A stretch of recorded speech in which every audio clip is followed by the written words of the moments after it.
The fourth glorious mystery is the Assumption of Mary into heaven, body and soul. The Assumption is one of the four Marian dogmas in the Catholic Church. This one was formally defined by Pope Pius XII in 1950. That is relatively recent, so it is important to know that this teaching has been part of church tradition from the first centuries, that Mary was taken up to heaven right after her death, in part to show how highly favored she was as the creature most filled with grace, after her son, of course. So why 1950?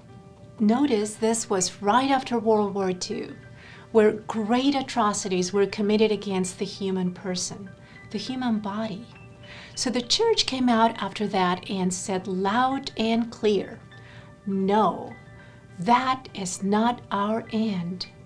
A mass grave in a concentration camp is not the end.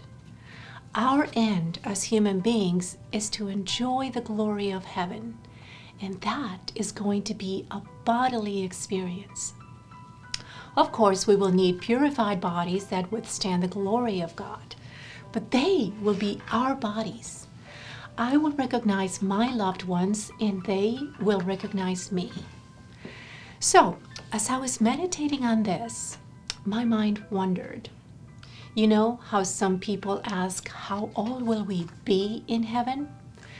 Some say that we will have the look we had at age 33, the age of Jesus when he died. Now that is not church teaching. But anyways, I actually looked for a picture of me at 33. And here I am by my 100-year-old home in Aberdeen, Scotland, with my two little girls, age 3 and 5 at the time. My husband worked in the oil business in the North Sea, and we ended up living there for about 4 years. Now, the city of Aberdeen is known as the Granite City, mainly because most of its houses are made from granite.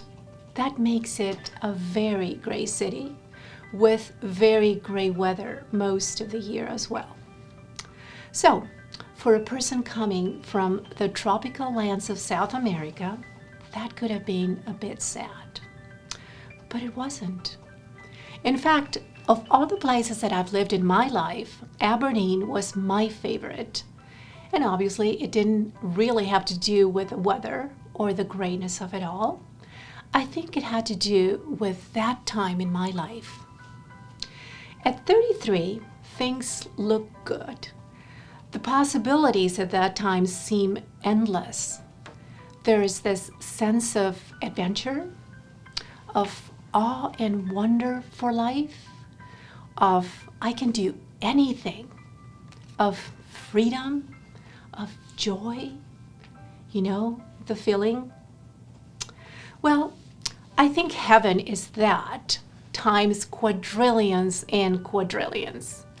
Heaven is going to be perfect fulfillment and joy. And that is all going to be experienced with those eternal bodies. Which brings me back to our bodies here on earth. If our destiny is to be divinized, then we have been given tremendous dignity here. Just come to think about it. We have been created in the image and likeness of God, redeemed by the blood of the Son who became one of us. We are temples of the Holy Spirit. God is dwelling in us. What dignity. So, as you meditate in this mystery, perhaps by your creche, ask Mary first to never let you lose that sense of awe and wonder for the dignity and preciousness of every human person, every human body, no matter their stage in life. And second, ask her to help you to always keep your eyes in Jesus, to hear and do his will, so that one day you can enjoy that eternal glory with bodies like hers when she was assumed into heaven. Y feliz Navidad.